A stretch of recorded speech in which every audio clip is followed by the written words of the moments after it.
So feedback, so that you can increase the frequency, you can do it via gestures instead. One practical tip: if they've done something good, expose their work to other senior leaders. It sends a message to that employee: I trust you, I'm so proud of you, to the point that this quality of work deserves to be witnessed by the other managers of the organization, right?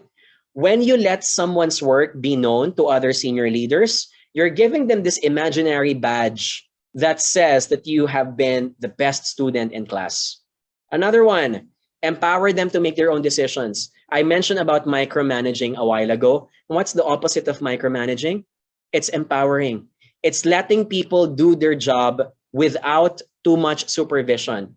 Example: tell your people sometimes, hey, John, you're presiding the meeting that we just set up. Don't let me be the one to do it.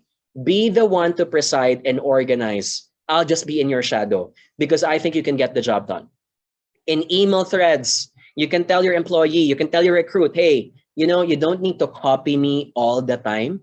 I trust you and I know that you can get the job done. You can loop me out of the meetings already. You can loop me out of the emails already, right? So empowerment is a gesture that sends a message: you've been doing so well. I don't need to be there all the time because you can be trusted. Can I get a letter E as in empowerment?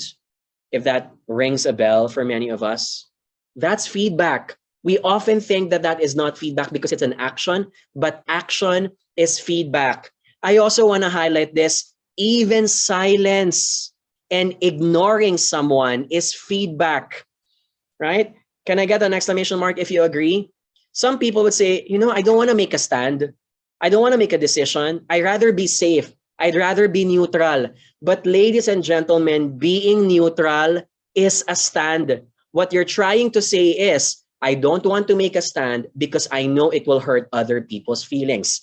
That was your stand, right? So giving your employees a silent treatment if they've done something wrong is actually feedback. You're telling them, I don't like what you did, but because I am not brave enough to confront you, I'd rather be silent about it. If you think that silent treatment is not feedback, it is. It's actually also an immature way, especially when you're an adult and you're supposed to confront someone and tell it to their face what exactly went wrong, right? Finally, number 3, what's another way of giving feedback? It's by rewarding them.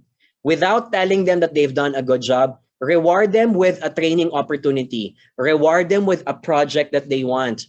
I'll give one more example. Whenever I ask my people to craft some PowerPoint slides for a presentation I need to present to someone, I will reward my people and say, hey, good job on this.